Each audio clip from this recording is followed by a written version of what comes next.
Welcome, everyone, to Where Did the Rest of Me Go? I am your host, Dino the Genetic Marvel. I am running a 30-day series. This is day 28 of how I made changes in my life to go from over 450 pounds to 289.4 as of today.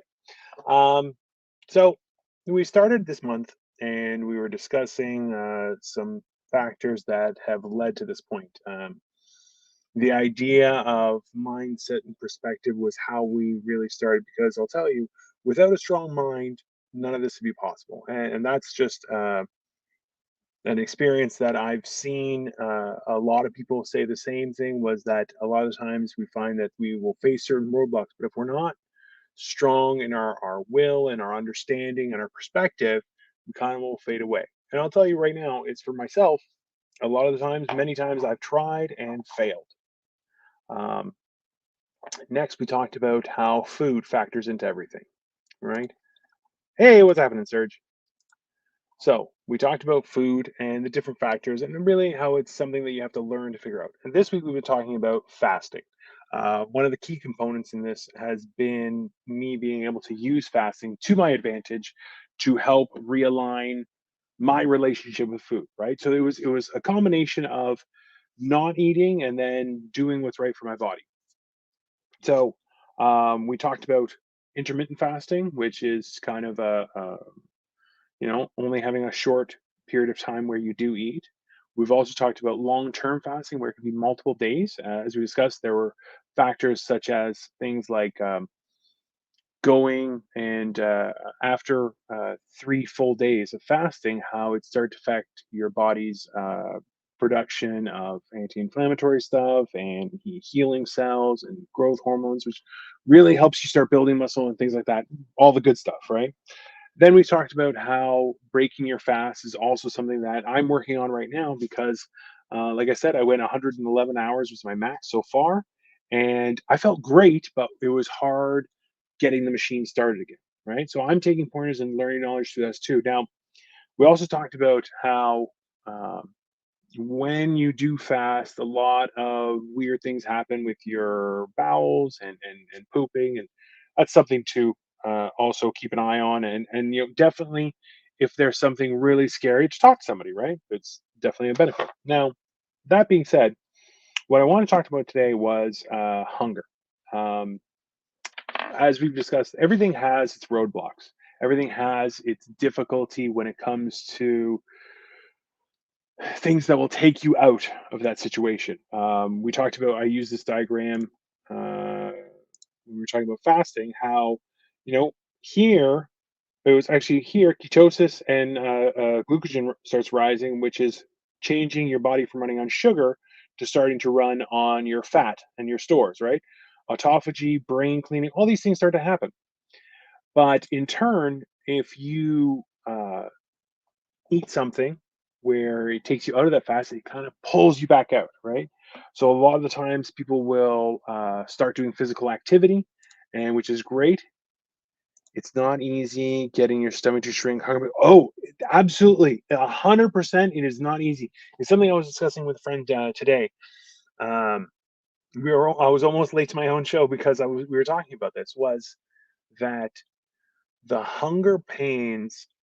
And remember too, is your stomach expands, right? Like sometimes there's been times when we've gone out to eat, or when I made the pulled pork, it was delicious. I ate a ton of it and I felt great. Okay, but I definitely overfed myself. Today we went out for dinner. I definitely overfed myself, and I stopped. I've only finished half my plate, and I was so disappointed in myself because I'm dumb. I have a bad relationship with food, but I stopped myself, and I was like, okay, no problem. Now, all that being said, it's the hunger pains are not the problem. And I know how that sounds because hunger makes you angry, makes you irritable, makes you a lot of other things. Now, what I'll tell you is that so far hunger has not, and I remember it too, is during the pandemic, during this whole process, I've stopped doing recreational drugs. I've stopped smoking. Um, I've started going for walks. There's a lot of stuff that people say, "Oh, it's hard to do," right? So hunger is the symptom, not the actual thing. A lot of the time, so like tonight, we went to a friend's house. She makes her own bread, which is, I believe, some people would think she's some sort of goddess or deity because it's delicious and it's homemade. It's fantastic. I had some tonight. I haven't had bread in a very long time, to be very clear. I know that I did something bad, but I'll tell you, I don't regret it. I had a small piece. It was very well. I had more than a small piece, but it was very enjoyable. All right. What's up, guy? How you doing, walkie talkies? So that being said, um, I was careful with what I ate. I did indulge a little bit. I'm on the verge of going on vacation, so that mindset has already kicked in. But I didn't have an entire loaf of bread. Now I know because of that bread that I ate is I'm going to suffer from those hunger pains, Serge. I know it's going to come. And the driving factor that I've noticed each time that I start to get kind of hangry is the term. Yes, hangry. It's been more so because of my consumption of sugar, not just like the strong carbohydrates and sugar. Because remember, the whole principle throughout everything has been um, anything easy, not worth doing. And I know how much of a pain it is. And remember, we have an entire universe that's based on make it easier, right? Make it simple. The KISS principle. Keep it simple, stupid, right? So, and we all know sugar. The only time that sugar has been um, so available has been in the recent century, right, in the last 100 years. And up until that point, you could get, I remember like, uh, there's like chewing gum, which is got tons of sugar into it, right? Or aspartame or whatever it is. But we were talking about somebody was the mastic tree. Mastica is the Greek word for gum. It's bitter and you can chew it all day long. It's gum. That's where it came from. That's good for you. Gum is not. Why? Sugar. This wasn't available to everybody. Our bodies, remember, whatever you believe, right? Our bodies are constantly adapting and evolving. We change. Now, are we growing a third arm, a fourth eye? No, it's not. That's not what we're talking about. We're talking about is being okay with what happens and what we consume. It takes a long time for our body to accommodate and adjust and adapt to those situations. And think about it, in the last 100 years, we've gone from a predominantly physically laborious life, right? Working with our hands, carrying stuff, doing things, working in industrial areas, right? To sitting behind a computer, looking at a screen all day. That's it. That's not enough time for us to be okay with it. So, in the same sense, we've gone from sugar being scarce to through the roof. Our body can't handle it. And that's where we find that hunger starts coming into play. So, I would say the first thing you want to do to fight off those hunger pains is to start decreasing sugar. And remember when I say this, right beside me. I have a case of Canada Dry. It's right there, and there's also a little three set of Diet Cokes because my wife likes that stuff. I've learned that it will, while it doesn't affect your sugar when you consume it, so diabetes is good for you and stuff like that. Okay, the aspartame and whatever that they use it to taste sweet, that affects the bacteria in your intestines. So it affects the bacteria that feeds on sugar. That means that while you don't get the sugar, you still get the pain of that desire or that hangriness that's caused by sugar and carbohydrates.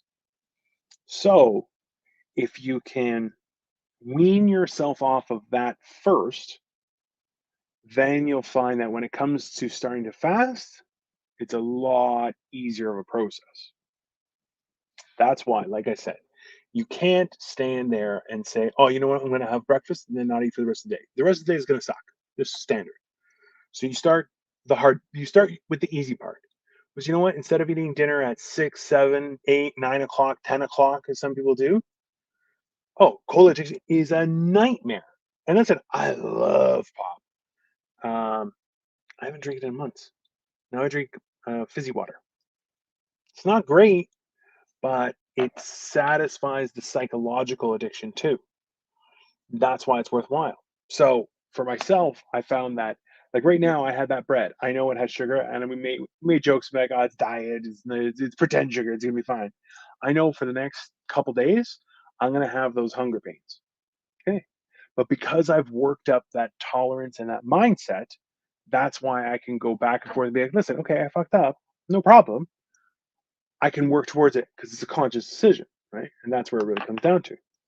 Because look, I was even on a show last night with Marco and the guys at Upside Down Studios, and he had two Coke, two Pepsis because they were with sugar cane instead of uh, sugar.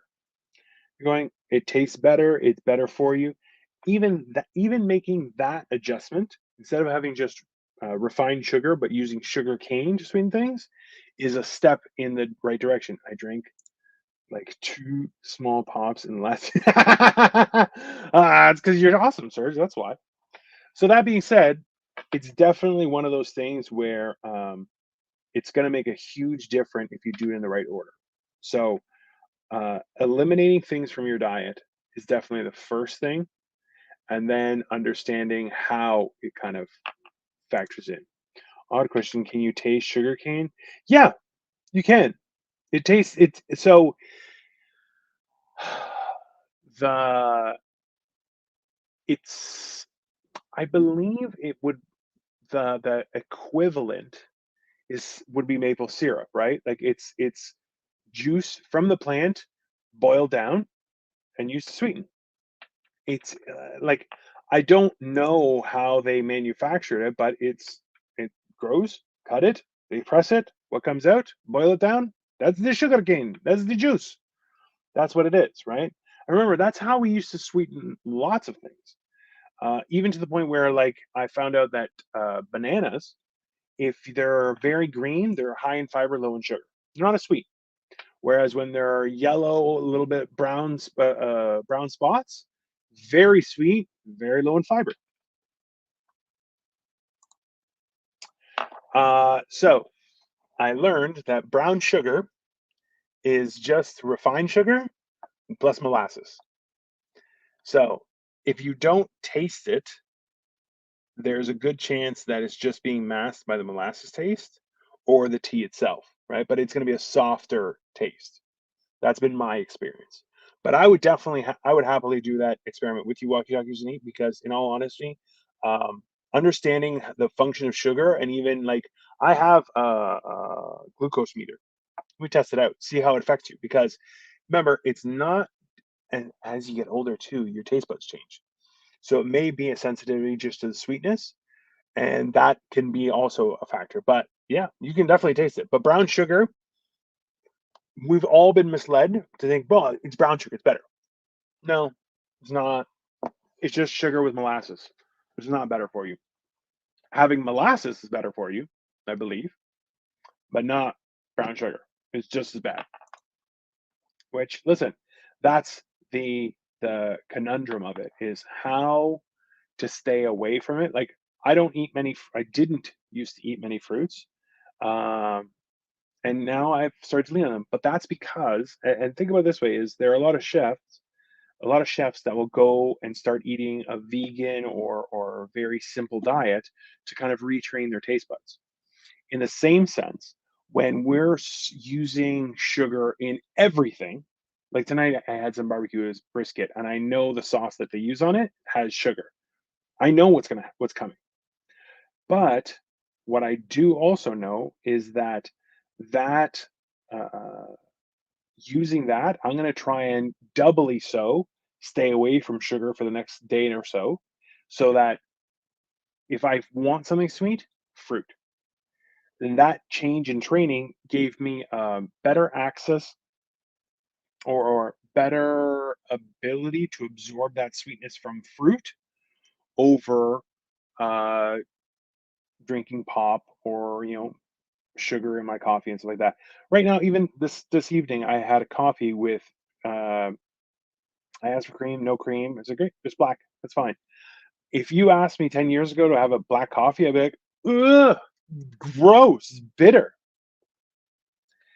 Figuring out how desensitized we are both mentally and physically for certain things, such as sugar, is the first thing. And then we kind of have to wean out. Because remember, we are completely addicted to sugar. We just don't even realize it. And that's the real key. So, for the first steps when it comes to hunger, I would say the primary thing, and that's kind of why I've gone through this in this order, was that specifically that fasting is going to be what kind of makes those big changes, right? Up until diet, because you can't out train a good diet. So, up until diet, you're going to make progress, little progress, but good progress. Hold on. I try to avoid sugar because family having high rates of diabetes. Huge, huge diabetes. And listen, I'm borderline ready to come off my diabetes meds. It's a big deal. It's going to change my future. And the thing is, diabetes is just a matter of time before it kills you. It killed my brother. It's a horrible thing. Tomorrow's black coffee is not that, but basically hot water with some flavoring. Well, that's the other thing, right? Is we always get like a flavor shot or vanilla or something.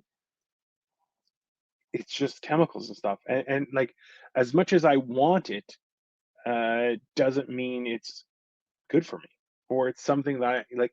Just because it's edible doesn't mean I should be eating it, right? So that's definitely the step to discuss for tonight. Is definitely is dealing with hunger starts with controlling sugar in your diet, and that's the real cause of it.